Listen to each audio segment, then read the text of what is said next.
Hello again. This is Math 2245 coming to you from the College of DuPage, and the title of this lecture is LSA 1 Reflections Summer of 22.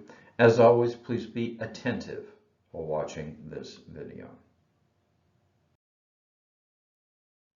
By way of introduction, this video is being published when it is to stabilize our craft on our journey, and we've encountered a little bit of clear air turbulence. So by way of introduction, midweek, some of you may recall a Math 2232 student in one of the 2232 classes asked the LSA 1 due date to be moved to Friday.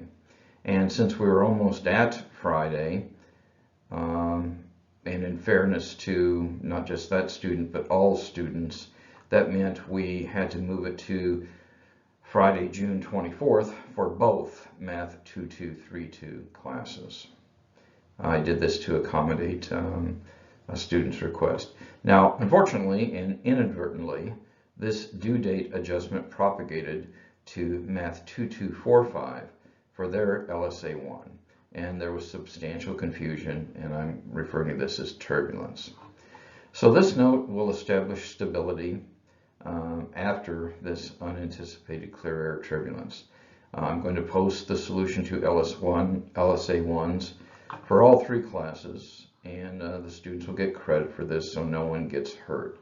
Students will, however, be responsible for understanding and learning from the LSA, and going forward, the LSA contents and due dates will be clearer and more stable as Jesse Hayes Carver mans these controls. So LSA 1, I ask you to write a proof for the assertions in this numerical note. And it says, in general, the forward phase of row reduction takes much longer than the backwards phase. An algorithm for solving a system usually measured in flops or floating point operations. A flop is one arithmetic operation that is a plus, minus, times, or division on two floating point real numbers. And so the assertion here then is for an n by n plus 1, you can think about that as being an augmented matrix representing solving a system of n equations and n unknowns. The reduction to echelon form can take 2n cubed over 3 plus n squared over 2 minus 7n over 6 flops. And if n is large enough, this first term becomes very dominant, and so this would be big O of n cubed this way. Now, the second assertion is, in contrast, if you further, so you've already done this REF, if you further reduce it to reduced echelon form, you'll need at least n squared flops. Okay, so that is what we're doing. There are two things to prove, this one and this one. Now here's a little graphic that kind of shows what's going on. So we're going to be talking about the kth row here. And again, you'll notice since we're talking about the kth row, and we're also talking about a given column as well, we at that point when we're doing the kth row, we'll have zeros here, and these gray ones will also be zero. But then what you have to do is you will have to modify using multiplication and addition for each entry in the yellow space. And again, this is conceptual, but this should help you. So, okay, let's go through the proof then. The operations involved in the kth step of the transformation, we were just talking about that, and here k is equal to 1 through n minus 1, are for each row L, and L starts at k plus 1 if we're in that kth row, k plus 1 all the way through n, we have to, number one, compute the row multiplier. And by doing that, we divide the entry in the entry k, L, by the pivot element, which is k, k.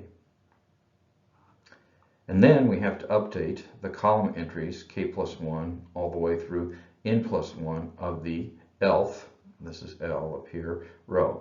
And that's going to involve a multiplication and addition. Now we do items 1 and item 2 for rows k plus 1 all the way up to n. So the number for both items must be multiplied by, and you think about how many elements are here, and that is n minus k.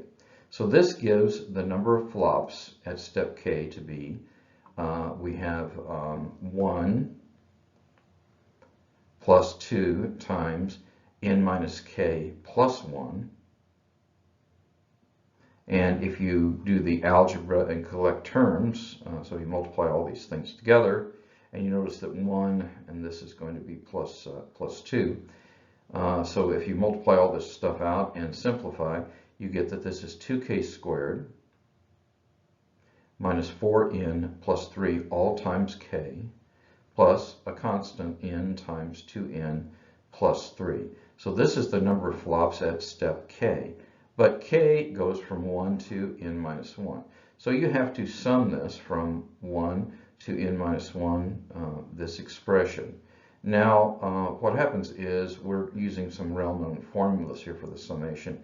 If you take the summation from I equaling 1 to m, that is known to be m times n plus 1 over 2. You studied this in your calculus 1. If you sum from I equal, maybe your pre-calculus, I'm not sure. If you sum from I equal 1 to m of 1, that's just adding 1 to itself m times, that's going to be m. And if you take the sum from I equal 1 to m of I squared, that's going to be m times 2m plus 1 times m plus 1 all by 6. Okay, so we're going to be using those formulas in a bit, but we're going to do these term by term. So you see 2 doesn't depend on k, so I can pull that through the summation. So this is 2, the summation k equal 1 to n minus 1 of k squared minus, and 4n plus 3 does not depend on k, so I can pull that through the summation. And this is the summation n equal 1 to n minus 1. I should have said k. That should have been a k down here. That's k equal 1. Sorry about that. K equal 1 to n minus 1 plus, and here this doesn't have any k's in it at all, so I just pull it through. But here, since I'm summing, that is going to be n times 2n plus 3 summation I equal 1 to n minus 1 of 1. Okay, so now we just start applying these formulas over here to this.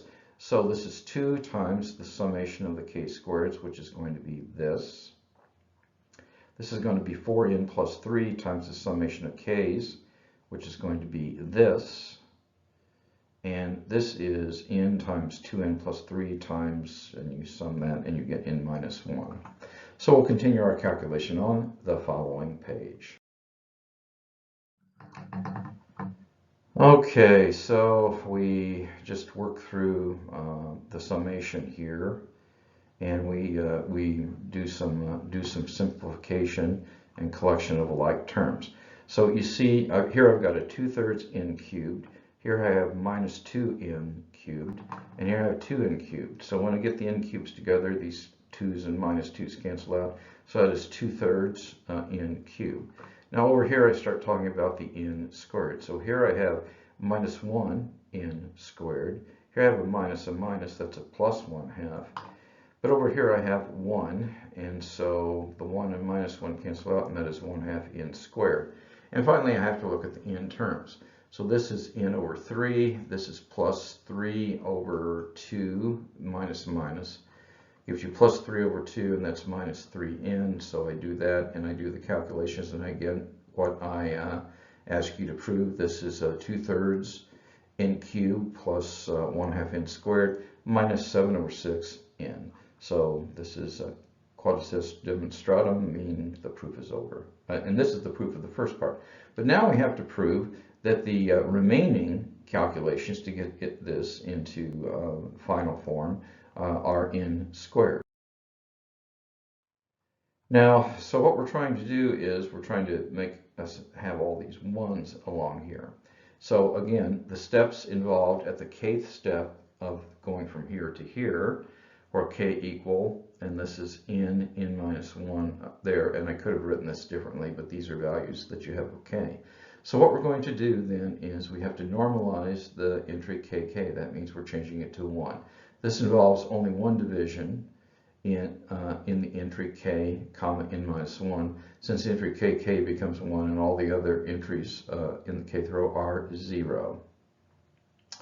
And then we need to update the entries in the rows 1 up to k minus 1 of that column n plus 1. So you see we're updating that. And so that's going to be k minus 1 multiplications and k minus 1 additions.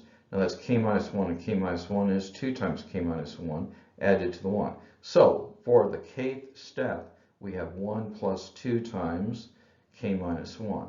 Now if you distribute here, that is 1 plus 2k, and then it is minus 2. So this ends up being 2k minus 1. But we have to add this from k being 1 to n, as we have up here. So that's going to be this summation. So I can jerk the 2 out. I can use the formula I talked about before for this part. And so I will get that. And then this will be minus, and I'm summing this from 1 to n. 1, I'm adding it to itself n times, so this is what I get. Okay, so I will have 2 times this, but the 2's will cancel one with another, so this is n squared plus n, but then this is going to be minus n, so this is just n squared, which is what we wanted to show. So that's the end of the proof, and that's the end of LSA 1. In closing, now more than ever, time is precious. Each day must count. Do the math. It will make you strong. And now more than ever, take care of yourself, because self-care is important, and of each other, because we're all in this together. And please continue to keep your seatbelts fastened and your tray tables stowed. God bless you all. See you in class.